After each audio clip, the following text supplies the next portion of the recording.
Hello and welcome to another episode of TV on TV. I'm State Representative Tommy Vitolo, your host. You're watching Brookline Interactive Group. Today is the first Thursday in August, and heck, it's summer vacation. I've lost track of the date, but we're going to roll anyway. We've got a great episode today.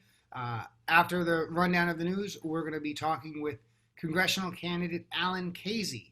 But first, I want to give you a little bit of what's been going on both in town and in the state.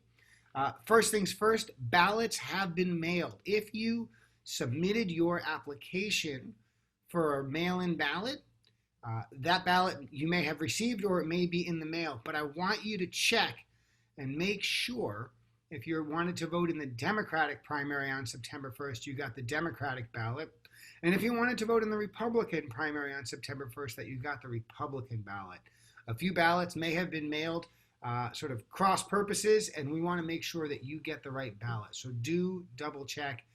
If you ended up with the wrong ballot, call 617-730-2010 and speak with the town clerk's office to get it resolved. So double check, make sure you've got the right ballot. One easy way to test, if you see Tommy Vitolo for state representative, you've got the Democratic ballot. Secondly, I want to mention, actually we'll skip that, we'll come back to that later. The MBTA has finished its work on the C line. Of course, that was the month of July. They are done. They are on all systems go. They're still doing some tests for speed, but they are operating. The shuttle buses have been removed back to normal as can be.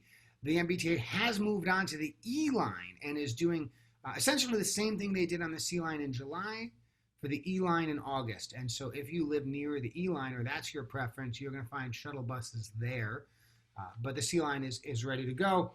Additionally, 23 bus lines throughout the MBTA region have gotten expanded service because they really are trying to allow for physical distancing on mass transit.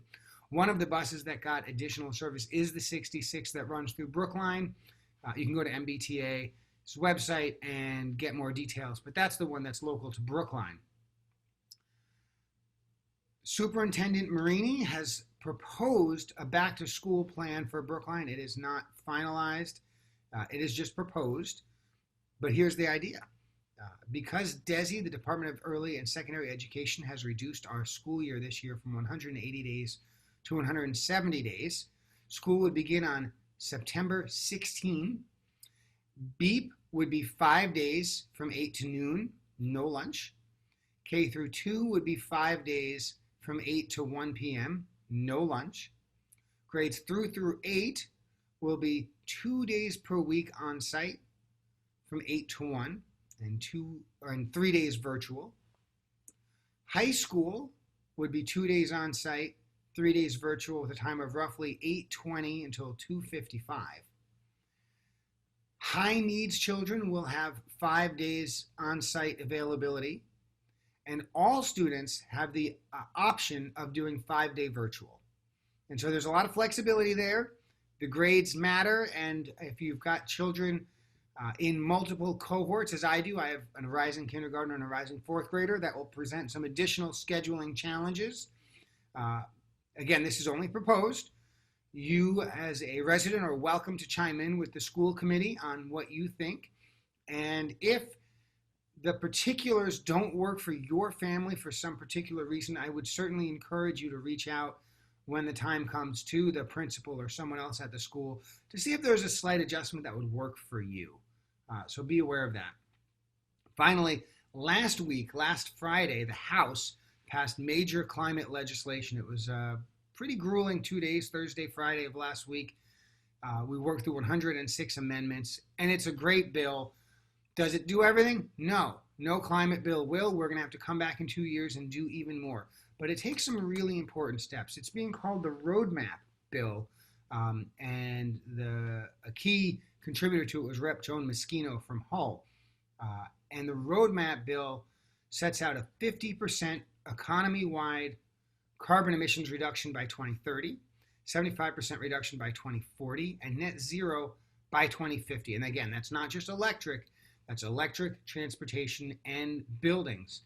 The bill also requires that the roughly 15% of electricity consumption in Massachusetts that comes from municipal light plants, where a community has their own power company rather than Eversource or so forth, they are finally included in an obligation to reduce their emissions as well.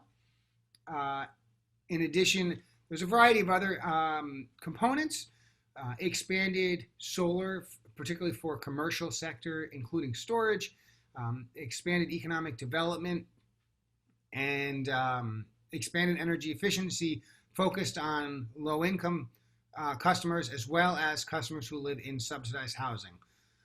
This bill just passed the House. The Senate passed S-2500 several months ago, and it's got a variety of different components. And so the House and the Senate bills will go to conference, and hopefully those differences can be resolved, and the language will be brought back to the House and Senate for us to revote.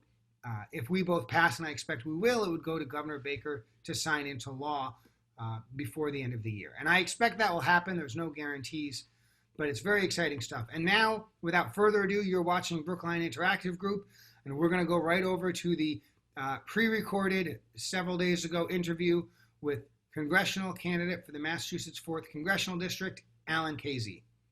Thanks for watching.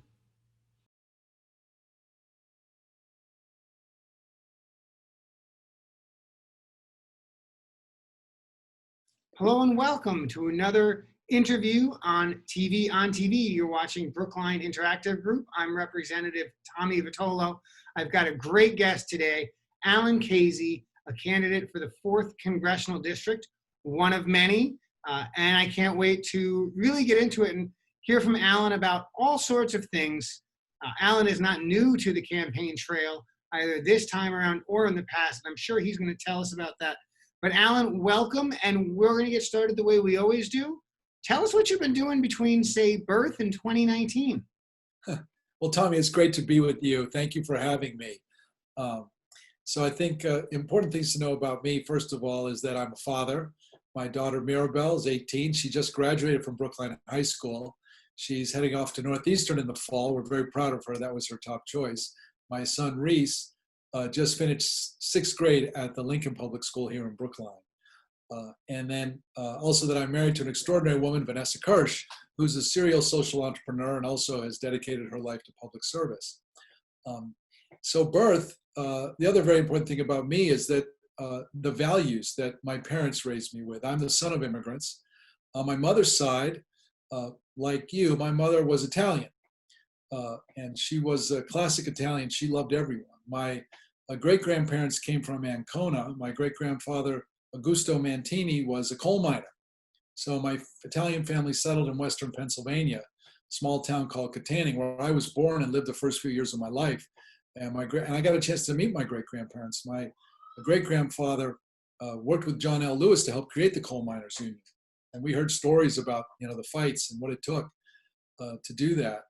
My grandparents, John and Tina Picardi, were small business people. They owned a corner store, a shoe shop, and they brought me up with just incredible love.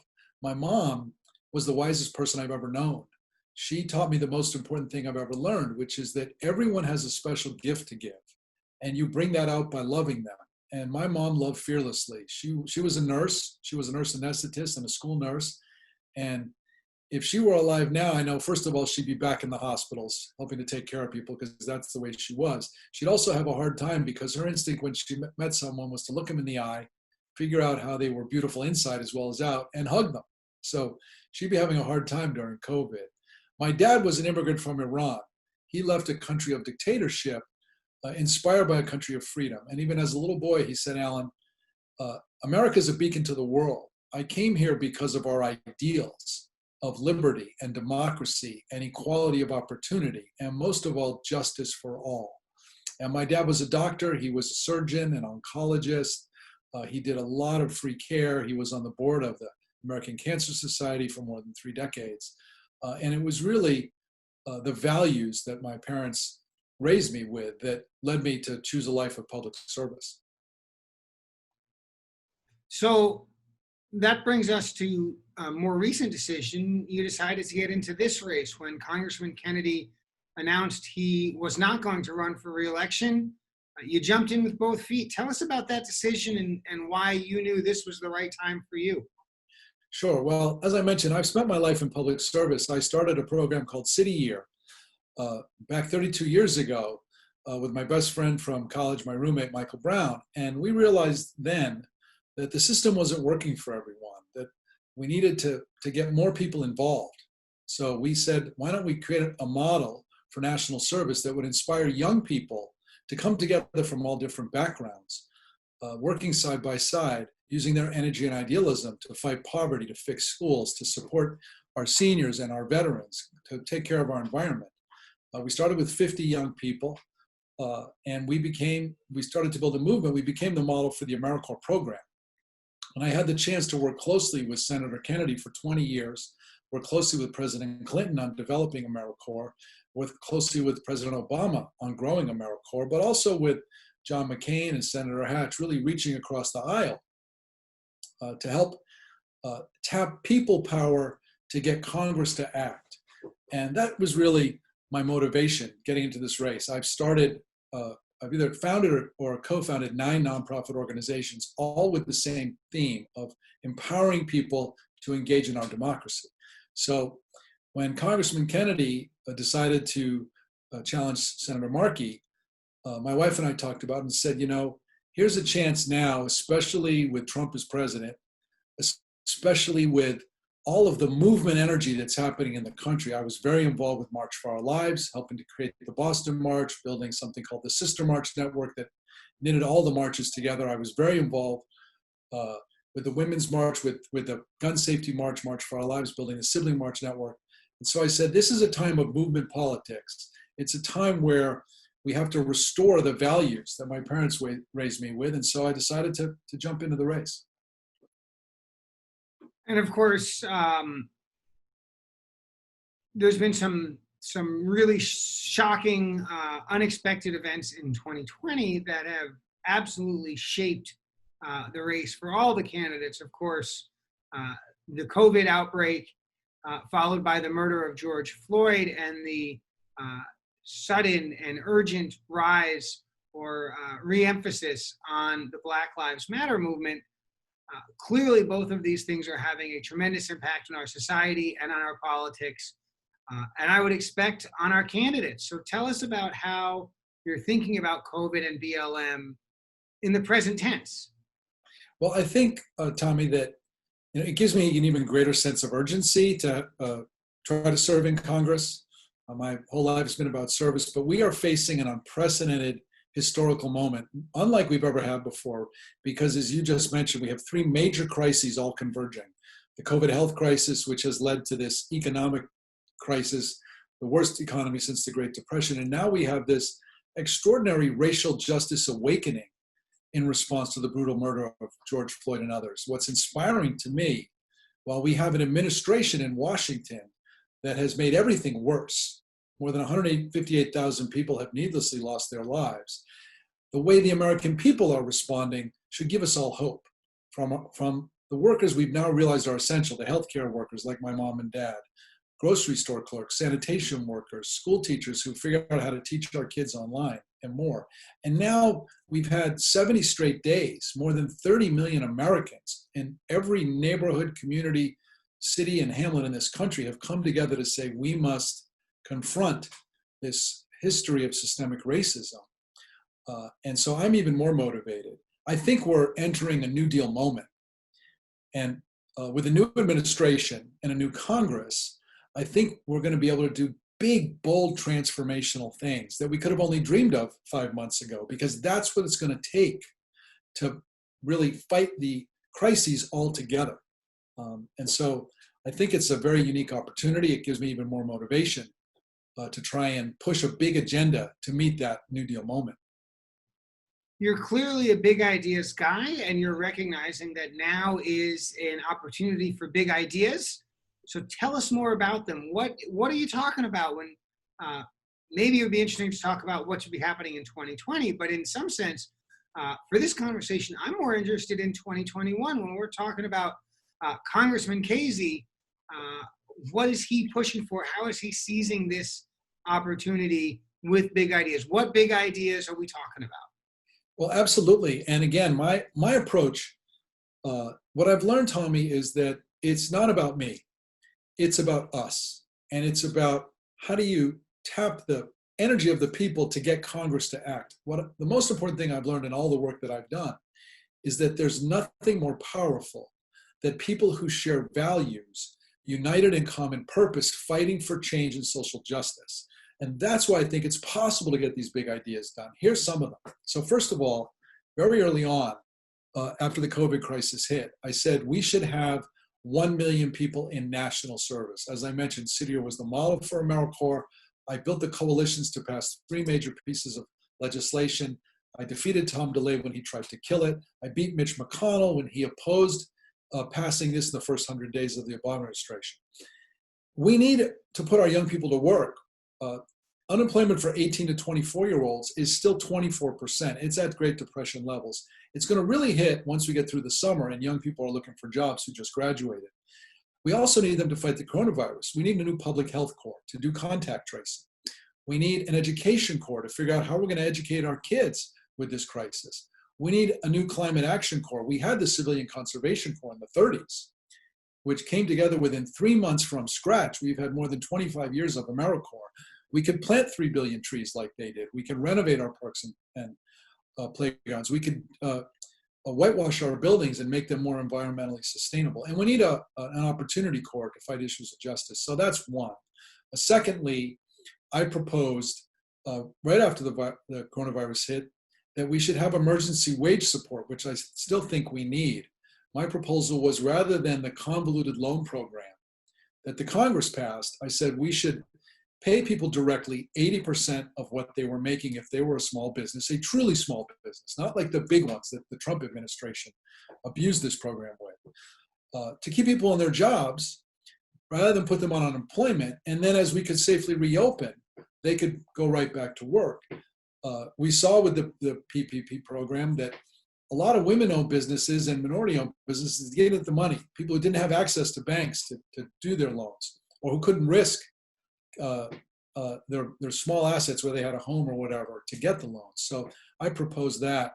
I've also proposed in response to this racial justice awakening that we should have an American Truth, Justice, and Reconciliation Commission chartered by Congress with $50 million, led by moral leaders like my friend Brian Stevenson or Reverend William Barber or Mayor Mitch Landrieu, who was the first to take down the Confederate statues, to travel the country, to hold hearings, to tell the truth, but also have the mandate to propose major reforms, not just in police reform, but criminal justice reform, in public education reform, in public health reform, and in economic justice reform. The average African-American family in our country has assets of $17,000. The average white family has $170,000. In Boston, right next to us here in Brookline, the average black family has $8 in assets. The average white family, $250,000. So I think this commission could help figure out how we make sure that this racial justice awakening leads to major legal policy and cultural change. I proposed that with Reverend Cornell William Brooks, who's the past president of the NAACP. We work closely together, and I'm honored that he's endorsed me in this race. He rarely gets behind a candidate, but he knows my record. I want to pivot for a few minutes into healthcare. We've been talking about COVID, and certainly there's a tremendous public health and individual healthcare angle. What are your thoughts? I want to make this pretty open, so I want to think about what national healthcare system we ought to have. I want to hear your thoughts on specifics around women's health or other issues related to healthcare. Tell us what you're thinking about for healthcare. It's sort of an open question. What's on your mind? Sure. Well, Tommy, thank you for that. Again, I grew up in a healthcare family. My mom was a nurse. My dad was a doctor. I've had my own direct, serious experience with healthcare. Our daughter, Maribel, on the 3rd day she was born, the doctors came to us and said, your daughter has a serious heart defect. She's going to need emergency surgery, heart surgery, within 6 weeks. It's the scariest thing that my wife and I have ever been through.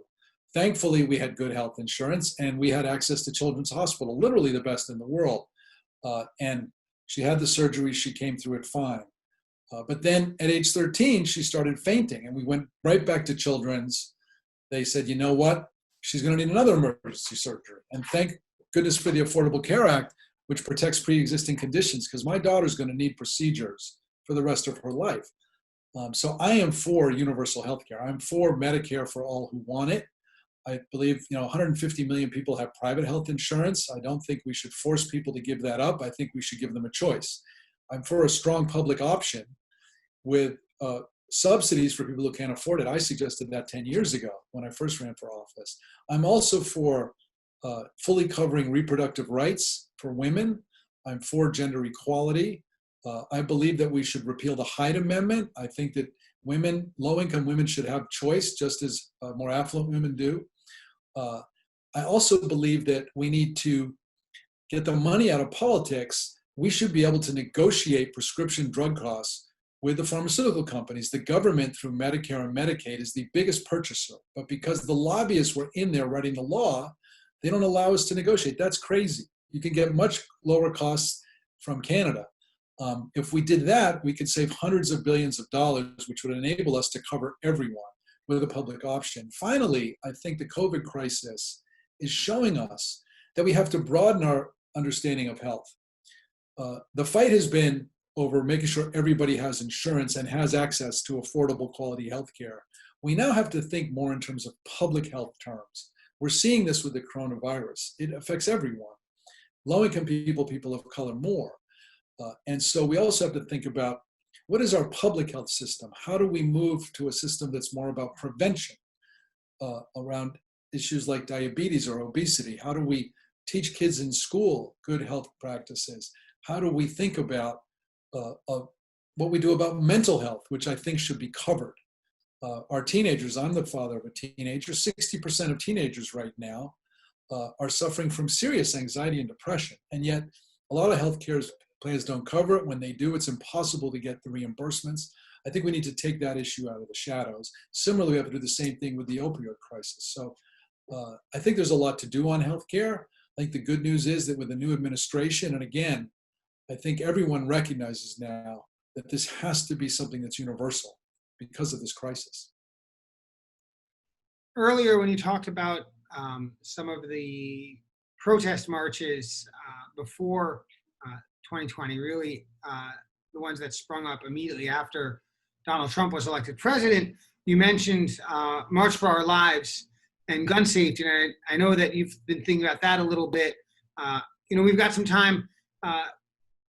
Tell us where we should be moving on gun safety and how it's going to happen, right? There's been conversations, and I remember in 1994 with the Brady bill, and I wasn't very old then. And it doesn't seem like there's been a lot of movement since then, a lot of talk. How are you going to cut through the talk and get some movement on this issue, and where should it be going? Thank you, Tom. I was very involved with March for Our Lives. Those young people are heroes. They stood up after that horrible tragedy on Valentine's Day and said, enough with thoughts and prayers, we need action. They announced a national march. I got involved, leveraging the learning I did, building the Sister March Network, helping to build what we call the Sibling March Network. 800 marches, over 2 million people all over this country, even around the world. And I've been working with them. So here's what I would do. And this is something that I learned to do building the service movement. First of all, if I get elected to Congress, I want to launch a nonstop people's filibuster for gun safety. When Tom DeLay tried to kill the AmeriCorps program in 2003, I came up with this idea. I said, you know what? People in Congress don't understand what's happening at the local level. Young people had already signed up to serve, schools that were relying on those AmeriCorps members. So I said, let's go right inside Congress. Let's do 100 hours of a hearing. You hold hearings as a state representative. Usually they're an hour or 2 hours, maybe 3 hours, maybe 4. I said, let's do 100 hours straight. Let's stay up all night. So it's dramatic. 1 in the morning, 2 in the morning, 3 in the morning. And then people went and lobbied their members of Congress, and that 80% funding cut turned into a 50% increase. And we saved the Corporation for National Service, $1 billion agency, and now 1.1 million people have had a chance to serve through AmeriCorps. I want to do the same thing for gun safety. if I'm elected, one of the first things I'll do is pull together the other members of Congress who are passionate about this issue, but also bring together March for Our Lives, who I know. The Everytown for Gun Safety and Moms Demand Action, and I'm honored that I've been endorsed as a gun sense candidate by those groups, the Giffords organization, the Brady group, and say, okay, folks, let's launch a nonstop hearing. Only I don't want to put a limit on it of 100 hours. I want to keep going and going and going until we win. I've already figured out that with the help of those groups, now mind you, 2 million people did March for Our Lives. If we could get 50,000 people to sign up, we can go round the clock, 7 days a week, 24 hours a day for a year. Now, we won't have to do that because the most powerful device for change on the planet is this. We can now live stream it. We can put it on Zoom. We can have public access television, like in Brookline, live stream it. And we can, if Mitch McConnell's still in power, or if there are other Republicans who are in the pocket of the NRA, we can have their phone number streaming across the bottom and say, call their offices and shut them down. And because 80% of us agree on a package of reasonable gun safety measures, things we've already done here in Massachusetts, like universal background checks and red flag laws. We should ban assault weapons, high capacity magazines. I can't wait to do this. My son was 4 and my daughter was 10 when the horrible tragedy in Newtown happened. And I thought to myself, what if somebody, crazy person with an assault rifle, went into the Lincoln School and started shooting at my kids and my friends' kids? So I honestly believe this could work. I've done it before. I have the skills to organize it. And we can break the back of the NRA. We can break the back of Mitch McConnell. We can get this done. I believe it. Alan, your website, alankhazei.com, has got conversation around all kinds of issues we won't have a chance to get to. But I do want to spend a few minutes and talk about the district, right? And so we tend to think about issues a lot, and these issues, by and large, are national issues, and our national government needs to be focused on them. But every district has someone who speaks just for them. So tell us your thoughts about the 4th congressional district and how you imagine you will represent the unique, interesting, unusual, important needs of this area, which runs from Brookline over and down to Fall River. Well, Tommy, thank you. I love this district. It's a historic district. It's a very diverse district socioeconomically, culturally, and Brookline and Newton are very different from Fall River and Taunton. Fall River and Taunton remind me of Catania, Pennsylvania, where my Italian family's from, which was an industrial giant like they were in the 20th century because of the coal mines where my great-grandfather worked, the steel mills, the factories. But they haven't been brought into the 21st century economy, and I'm really committed to doing that. In fact, I'm doing something I think that's very unique of anybody running in this race. I have put together a plan for the district. This was inspired by another one of my mentors, Paul Songas, who led the effort to turn around Lowell after he got elected. And what I'm doing is I've been talking to hundreds of voters and leaders like you to get their ideas as to what are the unique assets, because I believe in building off the strengths of Taunton, of Franklin, of Fall River, of Seekonk, of Attleboro, of Brookline, of Newton, etc. And then what are the unique local challenges? Because I believe in a New Deal moment, things are going to move fast. We're going to have another 100 days with President Biden. I think we're going to have an infrastructure bill, for example. I want to be ready. I don't want to have to take the time as a new member of Congress to say, what do we need? So, for example, I learned in talking to residents of Franklin and your colleague, Representative Jeff Roy, who's supporting me, which I'm honored by, that the big issue there, and I've had lunch right there, is the commuter rail stop is not ADA compliant. And so there's an effort to bring a second commuter line in, but you can't bring it all the way to the station because there isn't the funds to make it ADA compliant. So it almost defeats the purpose in terms of accelerating traffic. When there's an infrastructure bill, I want to work to put an amendment to say, let's use the money to make all these facilities ADA compliant. That was a mandate from the federal government. Well, the federal government should pay for it, and then we could bring that second line in. I remember talking with you about what we could do with signal crossing. We could accelerate bus lanes, and you're right, and this is an issue across the district, climate change. The fastest thing we could do to mitigate climate change is have more buses bus dedicated lanes, but signal crossing so that people realize if I ride the bus, I'm actually going to get to my destination faster than if I drive my car. Again, the federal government in an infrastructure bill should pay for that signal crossing, which is also a climate change action thing. I've learned as I've traveled across the district that while the response to the coronavirus has had funding for some things, there's no funding for arts and culture. And so the Black Box Theater in Franklin, the new cultural center in Taunton. I love your idea as we rebuild the Pierce School. Why not make that theater a cultural center for the town? Well, that's something that the federal government could provide funding for, which will be resources for everybody. So I'm putting together this plan. I've talked to hundreds of voters in doing it, and I think it's unique in this race, and I will be ready to be able to seize the moment, to deliver for the people of the 4th Districts. That's my first responsibility if I have the privilege of serving. Alan, we've got about a minute left, so we've got an opportunity for some last words. What would you like to say in the last minute that you didn't get an opportunity for before now? First of all, it's great to be with you. I would be honored to have the support of people of Brookline. This is my hometown, and all across this district.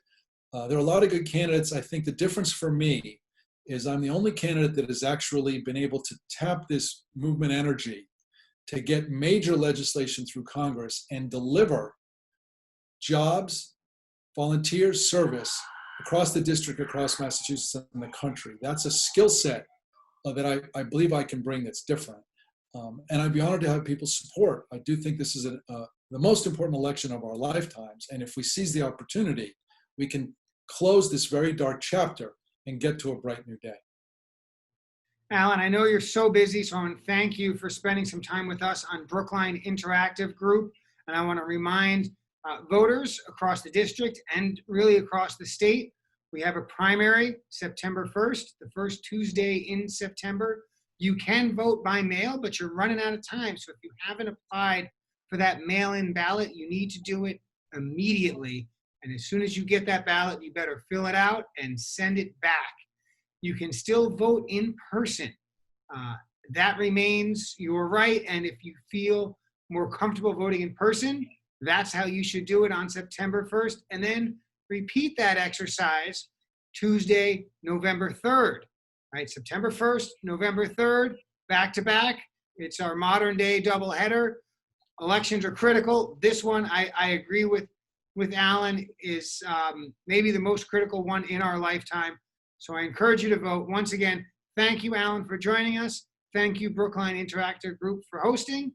This is Representative Tommy Vitolo thanking you for watching. Have a great one.